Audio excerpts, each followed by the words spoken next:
We are all changing all the time. We just don't Mm, realize it, and we often don't recognize it in others.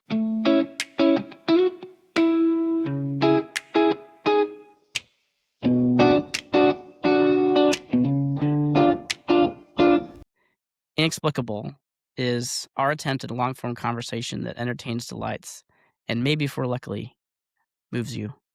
We're going to talk about becoming what you repeat. mhm. What made it initially interesting to me was doom scrolling and seeing a video talking about this. Is that what you were hoping to hear? No.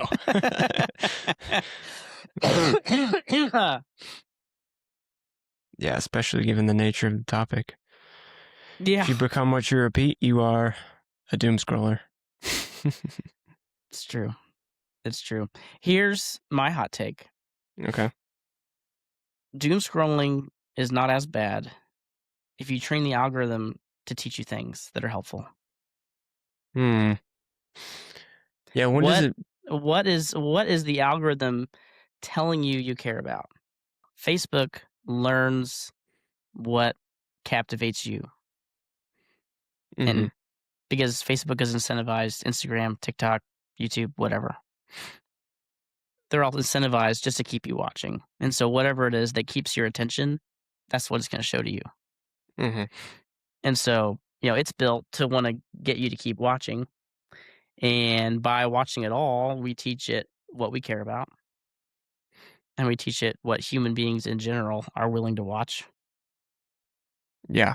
Yeah, and I think there's a lot of slip in there where it subtly changes, and before you know it, you're becoming someone that they want you to be, even without realizing it. I think it's a little less evil than you think, Danny. I think the input that we put into it matters more than most people think. Hmm. So you're saying like they're making us into worse people, but the algorithm is trained to show you what you will keep watching. If you, through what you pay attention to, choose to watch stuff that's making you a worse person, then it will make you a worse person.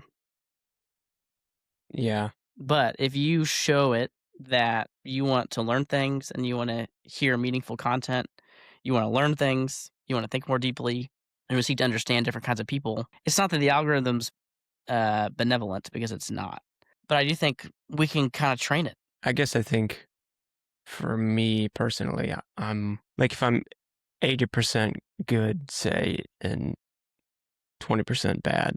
I don't know if those are the right words. It's going to show me 20% of what it shows me is going to be not helpful. And I don't think anybody's 100% focused on bettering themselves.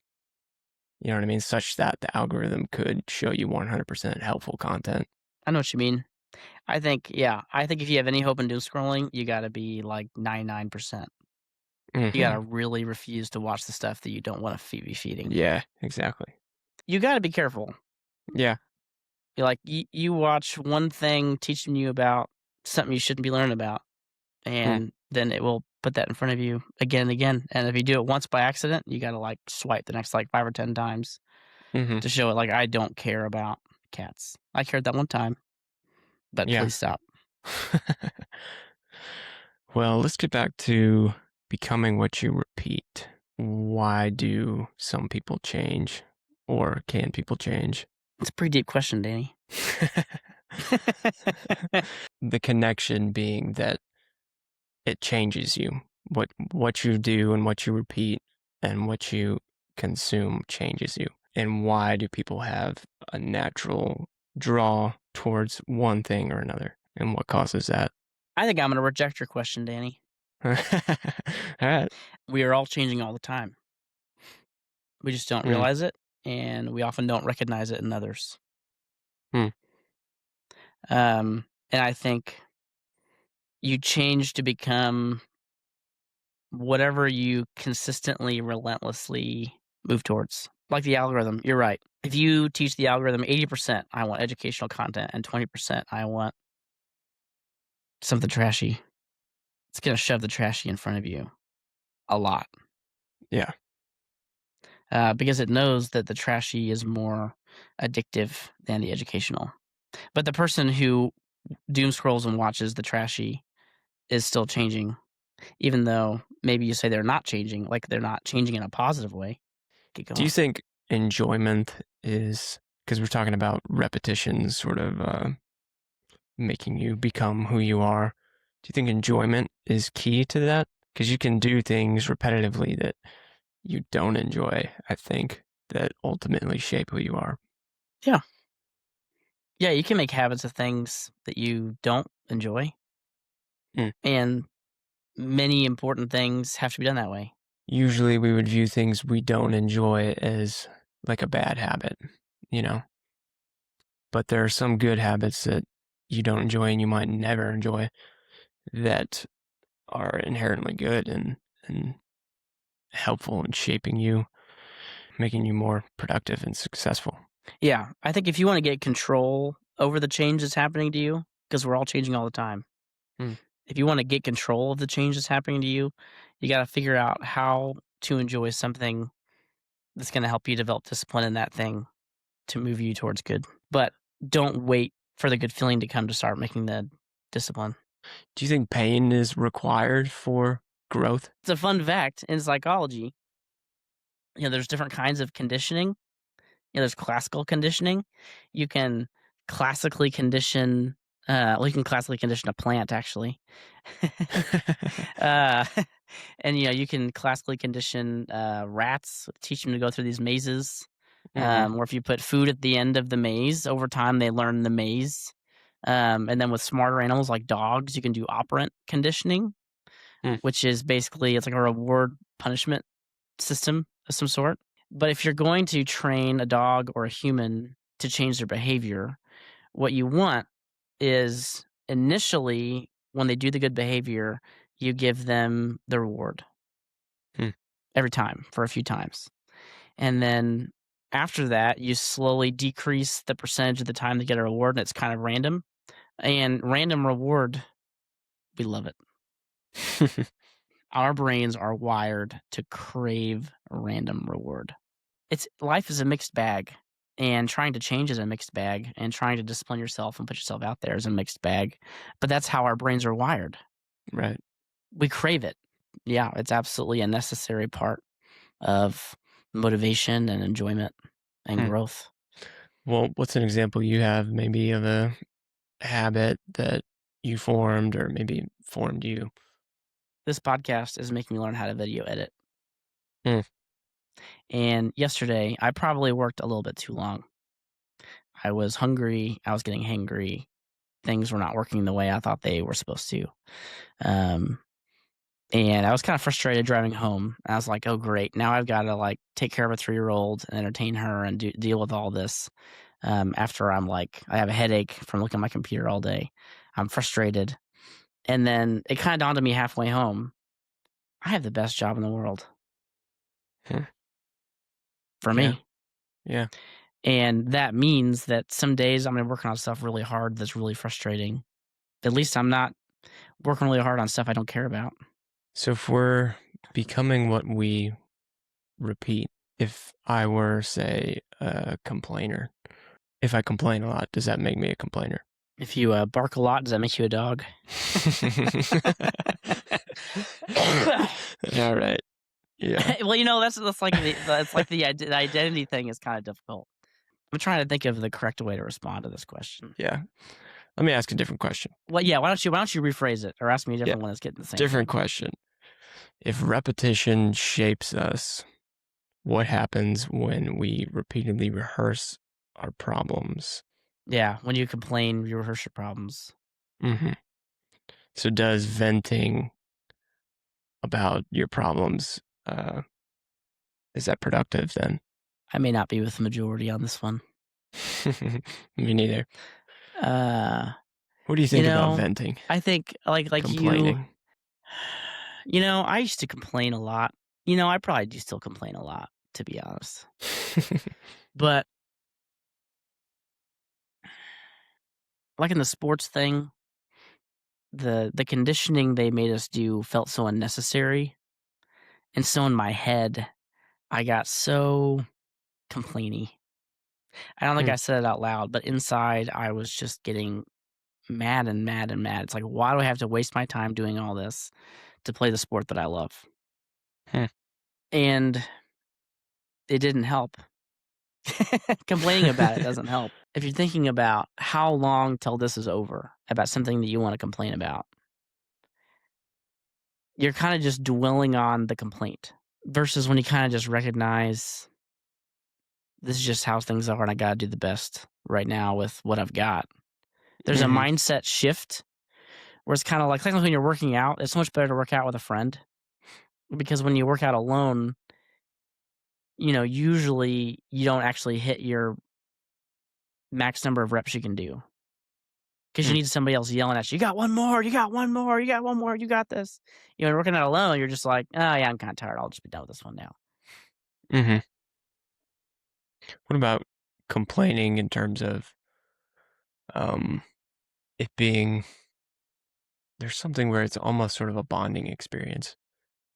I don't know if you ever had Mm. those type of jobs, say like an hourly, part-time type of job where you just kind of complain about the work environment with your coworkers. And it's sort of a bonding experience amongst Danny, do you have a those personal people. experience? It sounds like you have a personal experience. No, I mean that's definitely just what I said, something that I've probably been a part of it. I've certainly been around it. I'm usually not much of a complainer just because I don't really find it helpful, but I don't know, it seems to be a thing, like a bonding experience for some people. And I get it, but I'm just wondering what you think about that. And every time we gripe about our circumstances, we're just shriveling away that strong person inside of us a little bit. Yeah. You know what I mean? Like that's not what leads to endurance in the face of trouble and pain. Yeah, I think voicing the same complaints over and over. What are you training by doing that? You're Yeah, I think reinforcing that. you're training to have a low threshold for pain. Mhm. I will say here's the thing. We definitely have there's a baseline in each one of our heads of the suffering we expect. And when suffering exceeds the level of our expectation, we need help. We got to deal with it. Something's not right. Something's unfair. Something's not right. Something's wrong with me. Something's wrong with my situation. I need a new job. I need a new Mhm. spouse. I need new whatever. Whatever Yeah. your threshold is, when suffering goes above the threshold, we feel like something's got to be dealt with. Yeah, I totally agree. And if our as a culture our threshold is lowering and lowering and lowering, then we might be suffering less than we were 100 years ago, but we're more miserable. Mhm. I think our threshold for discomfort has, as a society, lowered and lowered and lowered and become acceptable that way. And people don't have the ability to suffer well anymore, or seemingly so. And so, how do you get that back? I think embracing some suffering is a good start, Yeah. right? Like if you say, "Well, I'm just not a morning person," if getting up earlier and doing something earlier in the morning would help you reach your goals, embrace the suffering that comes with having to learn how to wake up early Hmm. and learn to recognize that if you want to be strong, you've got to slowly increase your suffering intake. Here's what I'll say. I think you can handle more than you think. You're stronger than you think. Yes. You're stronger than you think. Hmm. And that goes for everybody. I I think completely everybody agree. can handle more than they think they can. Yeah. So I guess that's the question. We're trying to solve the world's problems in this podcast, Danny. It's not the title of this podcast, but might as well while we're here. Hmm. How do you think we could train people to deal with suffering better, to enforce little disciplines, to embrace little sufferings over time, to become stronger, wiser, more effective people? How do you think we can train and motivate people to raise their own bar for suffering in their life? um, yeah, two things. One, doing hard things and just forcing yourself to do hard things. That um, obviously reinforces that behavior and increases your threshold for discomfort.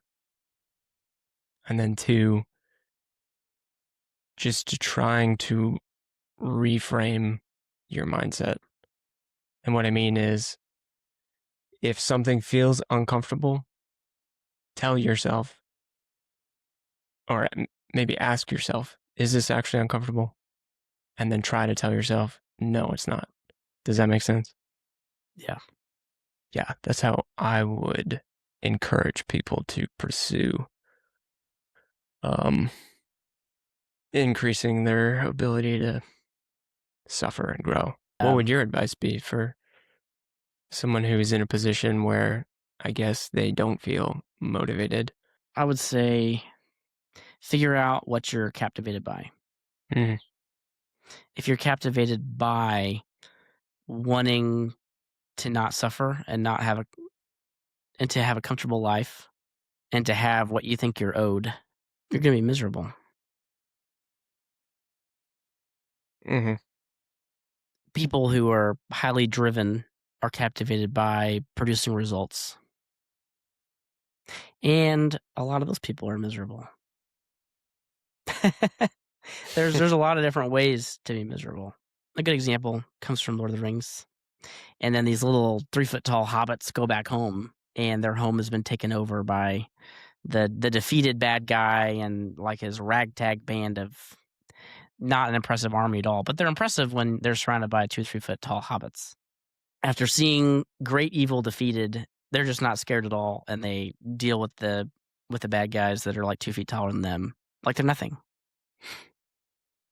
Once you've seen great good defeat great evil, nothing else is ever the same.